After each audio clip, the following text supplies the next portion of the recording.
Summer is right around the corner, and while most people are thinking about vacations and cookouts, the New England Patriots are putting in work. And its roster is starting to take shape in some surprising ways. There's movement in the running back room, questions getting answered in the cornerback rotation, a rookie wide receiver turning heads, and even some unfortunate injury news that might cause a shakeup along the offensive line. It's a busy time in Foxborough, and we're breaking it all down for you. Let's kick things off with a name that just a few weeks ago barely registered on anyone's radar, but now he's making legitimate waves. Lan Larrison, the undrafted running back out of UC Davis, is quickly becoming one of the most intriguing storylines coming out of Patriots OTAs.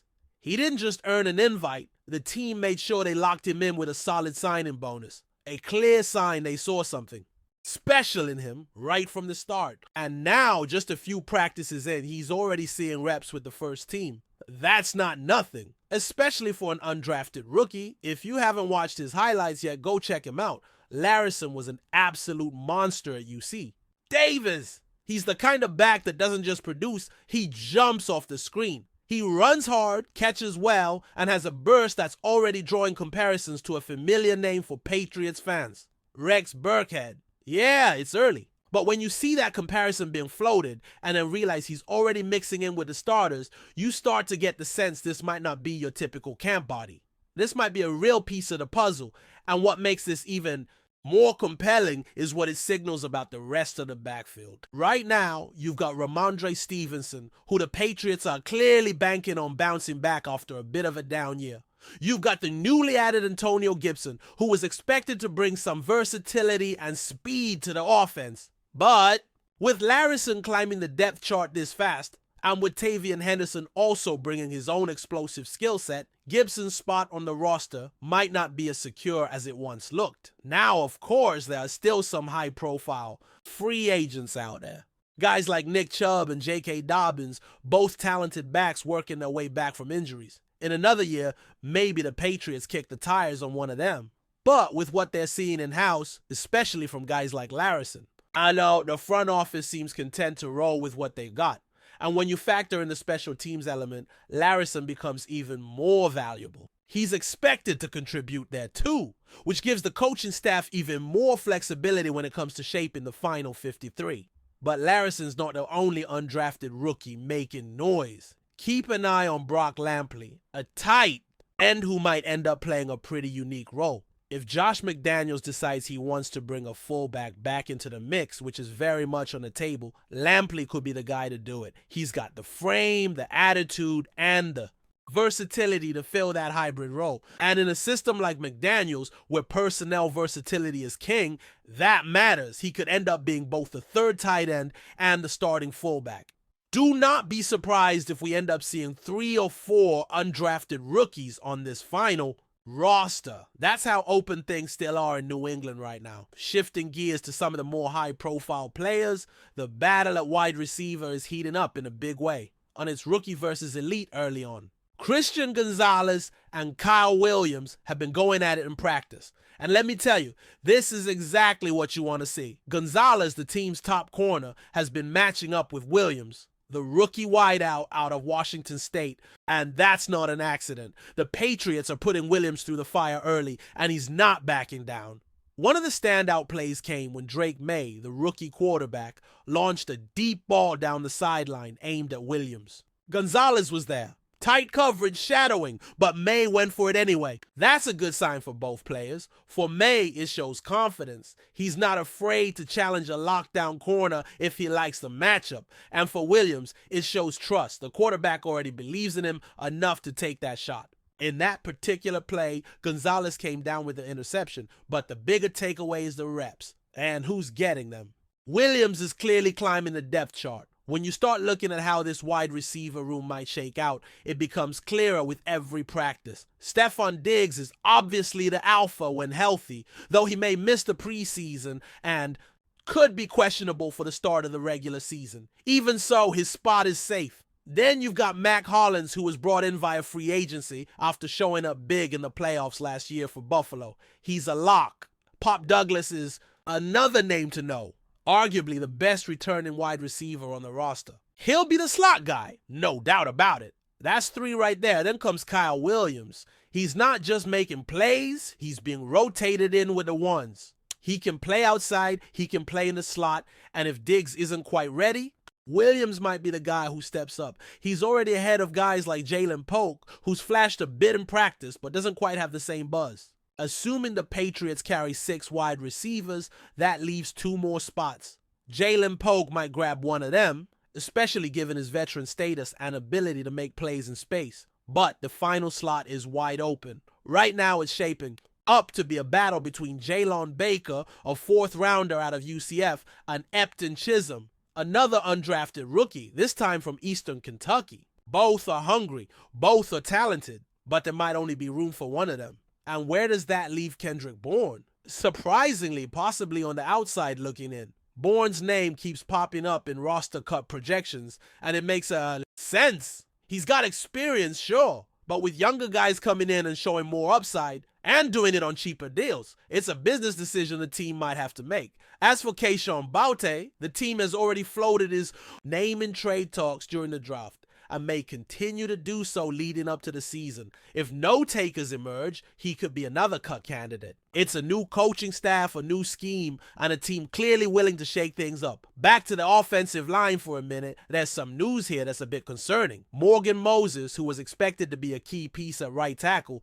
is recovering from off-season knee surgery. The injury actually dates back to week 3 of last season when he was still with the Jets. He played through it for a while, missed a couple of games, and ended up inactive for the regular season finale.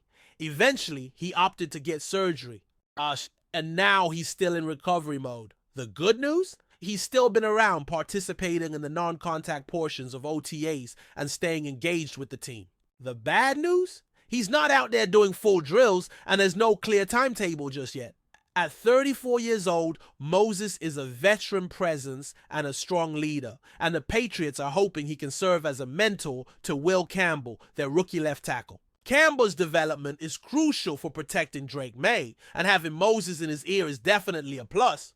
But make no mistake, this injury complicates things. If Moses can't get fully up to speed by the time camp rolls around, the Patriots are going to have to scramble a bit. That right tackle spot becomes a question mark, and we all know how important line stability is for a young quarterback. The hope is that Moses will be ready when it counts, but this is one storyline worth watching closely over the next few weeks. So with uncertainty on the offensive line, young receivers pushing veterans, and an undrafted running back making a legitimate push to crack the roster, the Patriots are anything but predictable right now. And honestly, that's exactly what makes this time of year so exciting. These aren't just workouts. They're auditions, they're opportunities, and in some cases, they're game changers for guys trying to live out a dream. And while all eyes are often on the offense, don't sleep on what's happening on the other side of the ball. We'll get into that next, especially what's brewing in the secondary and which cornerbacks might be locking down a depth chart behind Christian Gonzalez. On defense, the Patriots are quietly building something solid, especially in the secondary, where the battle behind Christian Gonzalez is starting to heat up. Gonzalez, of course, is locked in as the top corner. There's no debate about that. He's your number one, your shutdown guy, the one who's going to take on the top receiver every week. But the question has been, who joins him? Who rounds out this secondary? And who steps into that crucial slot role when the defense shifts into nickel and dime packages? Enter Carlton Davis, one of the Patriots' priority free agent signings this offseason. The expectation is that Davis will line up opposite Gonzalez and give the team a true 1-2 punch on the outside. That's the kind of foundation any defensive coordinator dreams about. 2 physical, smart, starting caliber corners who can hold their own and allow the rest of the defense to get creative. But while the outside seems locked up, the real competition is happening inside. In the slot, right? Now, Marcus Jones is penciled in as the guy who's going to get first crack at it. He's quick, agile, and has shown flashes of playmaking ability when healthy. He's also dangerous with a ball in his hands, which we've seen on special teams and in gadget offensive plays. But even with all that, he's got competition. And not just any competition. Someone who's already earning first-team reps and catching the eyes of coaches. That someone is Alex Austin.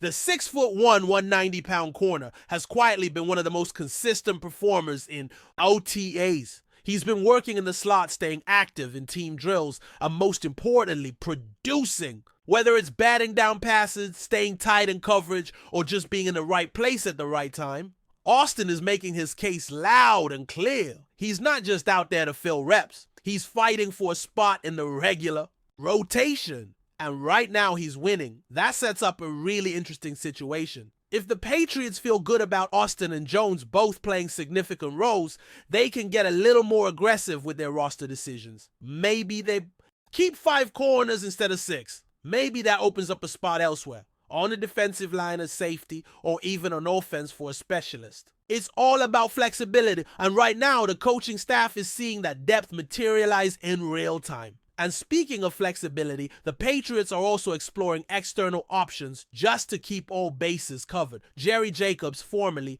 of the Detroit Lions, recently came in for a workout. No contract yet, but it's another sign that this front office isn't leaving anything to chance. They're turning over every rock, making sure they've got depth, experience, and competition in every unit, especially the secondary. At safety, the numbers are deep, maybe even crowded. You've got Jabril Peppers, Kyle Duggar, Marcus Epps, and Del Pettis already on board. Rookie Malik Woodson out of Cal is another intriguing name. And of course, there's Brendan Schooler, the special teams ace, who's also capable of sliding into a defensive role when needed. That's potentially 6 safeties the team could carry, which again makes it likely that they trim numbers slightly at cornerback to balance it out. But with Christian Gonzalez leading the way and Carlton Davis helping lock down the boundary, the Patriots seem confident they can lean on those top 4 or 5 guys. Add in the ability to mix and match in sub-packages, bringing in extra edge rushers, rotating coverage looks, and you start to see the blueprint for how this defense might operate. It's built on versatility, intelligence, and that signature Patriots discipline. And the early signs? They're encouraging. Of course, we're still early in the process. These are just OTAs. There's a long road between now and week 1. But the pieces are there. Young talent stepping up, veterans setting the tone, and a coaching staff that's clearly not afraid to make bold decisions. Whether it's giving reps to undrafted rookies, reworking the wide receiver hierarchy, or building a lean, aggressive secondary, the Patriots are approaching this season with intention. Before we continue, don't forget to subscribe to Patriots Hub and give this video a like. Your support helps us keep delivering the latest updates on our New England Patriots. And don't be shy. Share your thoughts on the news in the comments below. Whispers around the NFL world have started to pick up steam. Could Derrick Henry be the next big-name addition to the New England Patriots, reportedly set to don the iconic number 22?